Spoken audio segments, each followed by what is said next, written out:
And now, America's most exciting radio talk show, The Savage Nation, home of unprotected talk, borders, language, culture. And here he is, Michael Savage. Well, if you're not happy today, you're never going to be happy. Welcome to The Savage Nation. I mean, there was a conservative tsunami yesterday. From coast to coast, conservative won one election after another. And we're going to talk about that because the criminal government that we have, the government that Obama runs, and he says anyone who disagrees with him is a part of the small disgruntled group. Well, the small disgruntled groups voted across the country yesterday, and every conservative measure won, and every wackadoodle left-wing issue lost, whether it was putting men in women's restrooms, as the crazy mayor of Houston wanted to do, or medical marijuana. People shot it down because they know it's destroying the children. People are not stupid. Huge election wins across the country amid voter sentiment fueled by Barack Obama's radical, insane left-wing, weakling politics. Voters in Kentucky, Virginia, Ohio, Mississippi, Houston, San Francisco rejected Democratic candidates or Democrat-backed measures. And I want to focus on one easy one. The lunatic sheriff in San Francisco lost his re-election bid like 60-30, 68-32, whatever the number was. And what's interesting to me is that the Zero newspaper in San Francisco, the laughingstock that is called Willie Brown's mimeograph newspaper, because whatever he wants to mimeograph, they print, did not even mention that this idiot sheriff lost because he released a dangerous illegal alien on the street who then shot Kate Steinle and killed her in cold blood.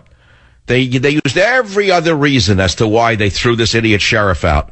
Shame on you, San Francisco Chronicle. You used to be a decent newspaper. You've reduced yourself to toilet paper.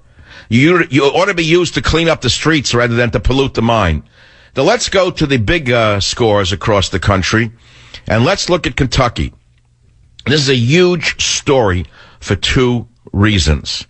Republican victories have left the Democrats in Kentucky reeling. Now, people don't know why it happened.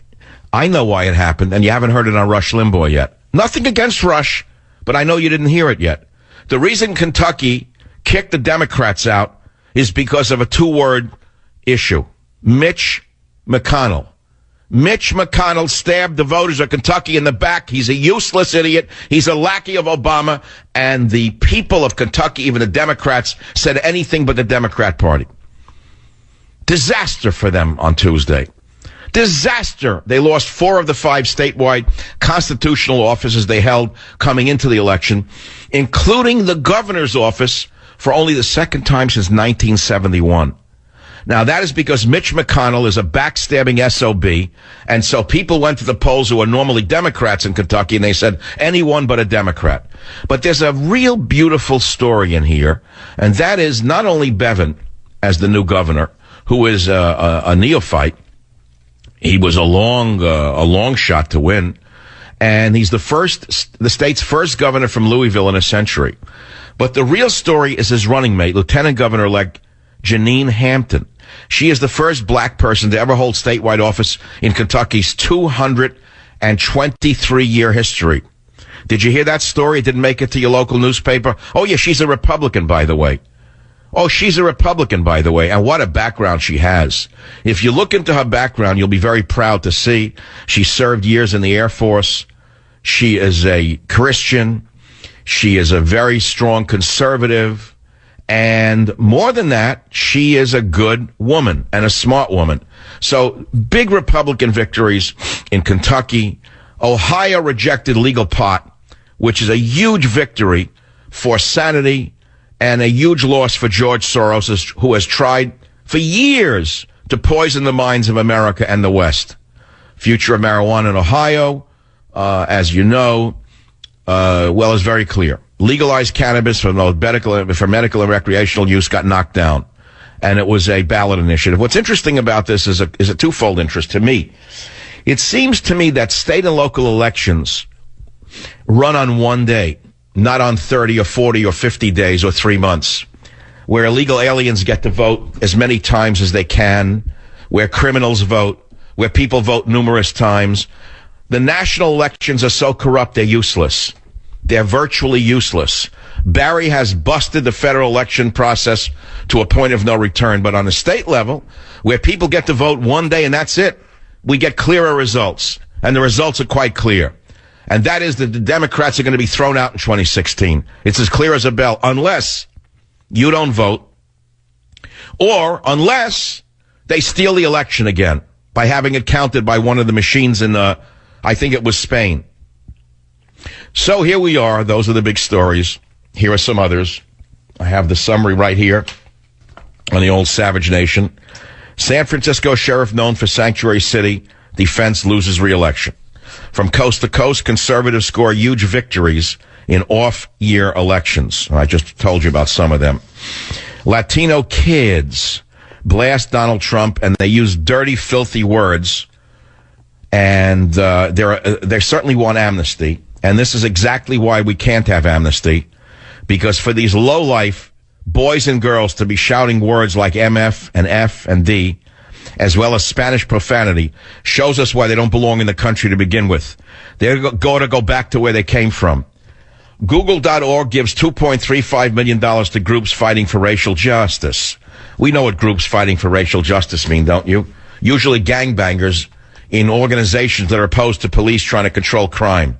But that didn't stop Google.org from paying them off, so they don't start asking about why doesn't Google pay their fair share of taxes instead of using the triple Irish and the triple Dutch methodology to avoid paying their fair share of taxes. It's the oldest game in the world, which is these liberal organizations like Google, Microsoft fund these radical left-wing groups, street radicals like this, in order to keep them from asking, hey, wait a minute, do you pay your fair share of taxes? The answer is no, they do not. In Afghanistan, imams are risking their lives to preach birth control in mosques. I didn't know they taught birth control in mosques. That's very interesting. I had no idea. Birth control in mosques. Well, I guess that's one of the reasons men have lost their legs in their lives, is so that we can teach birth control in mosques in Afghanistan. That's a good use of American troops to encourage this kind of thing in Afghanistan. Gay marriage has opened Pandora's box. Couple seeks right to marry. They hitch their legally father and son. That shouldn't stop them. Sexual abuse of boys. Afghanistan. Sexual abuse of boys has been resurrected after the United States toppled the Taliban. Did you know that? It's a common practice in Afghanistan for men to rape young boys. But strangely enough, raping young boys by grown men was punishable by death under Taliban rule. But after the terrorist group was overthrown by the U.S.-led invasion, the powerful, loser, degenerate perverts in Afghanistan are now raping boys again. And when our troops punched one of them in the mouth, he was thrown out of the military under Barry from Honolulu. Next story from Breitbart. Michelle Obama urges women to join the workforce instead of staying at home. That's interesting.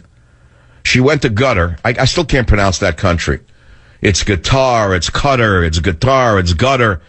She went to Qatar in the Middle East, and First Lady Michelle Obama, I guess, needed another vacation. I guess it's getting cold in Washington. And she challenged more women in Qatar to reach their full potential of getting jobs instead of simply getting married and staying at home with the children. Well, I have a lot to say on that, but it's a family show. From BuzzPo, thousands of soldiers with disabilities were kicked out of the Army. Okay. From USA Today, a very reliable newspaper, study may have found evidence of alternate parallel universes. Well, I don't need a study to tell us there's a parallel universe. It's called liberals. They live in a parallel universe. This is the Savage Nation. The phone number, 855-400-7282. Lots of things to talk about. Let's go to WABC. Tommy's the first up. Tommy, what's on your mind?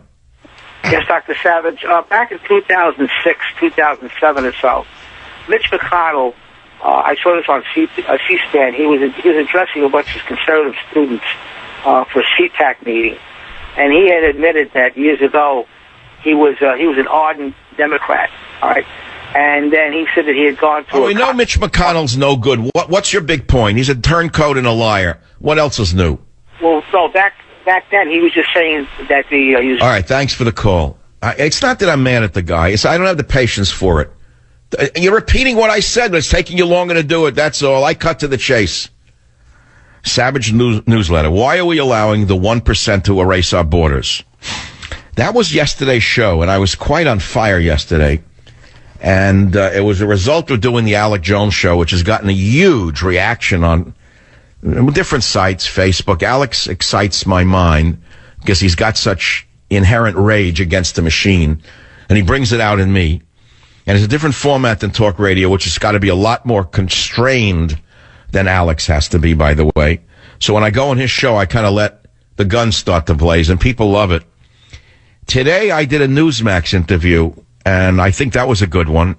I was more constrained, but still more on fire than I normally am on radio. It's not just because radio is a more constrained medium, which it is. It's also because it's only a 10-minute interview or a 15-minute interview as opposed to a 3-hour stint. You know, a fighter goes into a fight for 12 rounds. If he throws it all out in the first round, he's going to get knocked out or run out of steam in the fourth round. And that's the same with talk radio. You have 3 straight hours to do. You don't blow it all in the first 8 minutes. But if you do a 10-minute interview, what I tend to do is give all the 16-inch guns a little exercise. That's all. I don't know if I want to read this yet. I'm not ready for it. It's a big day for me, and I'll tell you why. Today is the end of the ratings of the first week of the book sales, and I'm waiting patiently until the end of the show. It may come during the show to see exactly where on the New York Times bestseller list Government Zero will end up. Overall, it's sold more than most of the books. Only one book has actually outsold it.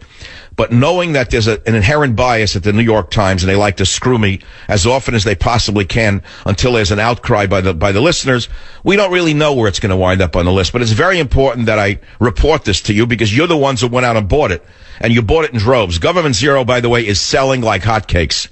It outsold a lot of people's books last week because of you, the loyal, Savage audience, and I want to thank you for that. And I do know that it's going to make a big difference in this country once again, especially around holidays when people start coming over to houses and they don't really know what to talk about. You know, maybe they sit and they crack nuts on the table and they eat nuts while waiting for food. I don't know what people do. My mother used to have, I remember, walnuts on the table while people came over. So to me, the sound of a dinner party is not clinking champagne glasses. She didn't serve champagne. She served nuts, and they would sit and crack nuts until the food was ready. Hardly anyone drank in my family. It's a strange thing. I grew up in a family nobody drank. That was the way it was those days. No one drank. Nobody used drugs. On a holiday, they would take an occasional drink. That was it. Huh, what a difference a day makes, huh? Well, here we are in the Savage Nation. It's about 19 minutes after the hour. I'll be back. Join the Savage Nation. Call now, 855-400-SAVAGE, 855-400-7282. Savage. My Savage Nation is sponsored by SwissAmerica.com, the only company I trust to protect my wealth with gold and silver. Call 800-BUICO. This song is dedicated to all of the victories across America, and Governor Bevin in particular, military man.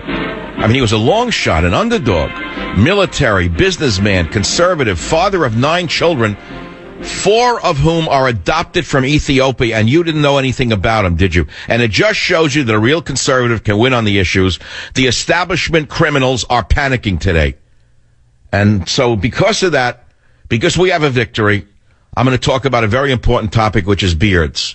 Now, I'm going to shift gears, as I'm famous for, because only I can do it. I'm not just going to hammer the conservative victories. I was looking at a picture of myself from 1981 when I had a full beard. And I walk the streets and I see a lot of guys in their 20s have beards again. It's like suddenly it's 1965 all over again. And the Beatles music is popular. Everyone looks like a Smith brother from a cough drop box. And then I thought about the political establishment. And I said, none of them have facial hair except Hillary Clinton. How did this happen?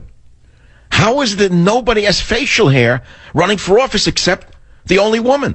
And of course, you don't see it because of makeup and hair and things like that. And older women can't help it. It's a hormonal thing. Guys lose hair, women gain hair, but that's a separate story. Cruz has no beard or mustache. Rubio can't yet grow one. He's too young. Who else is in there? I don't even know who else is running. Trump doesn't have a beard or a mustache. No. Who else? I don't even know who else is running. I can't remember. Christie, no beard or mustache. No. Then on the other side, the commie over there, the gray-haired commie, no beard because he looked absolutely like a revolutionary. They told him, don't look like too much like Lenin. You sound like him. Don't look like him. But I myself have had a beard since I'm 18. I wanted to talk about beards for a minute. A lot of young guys have beards.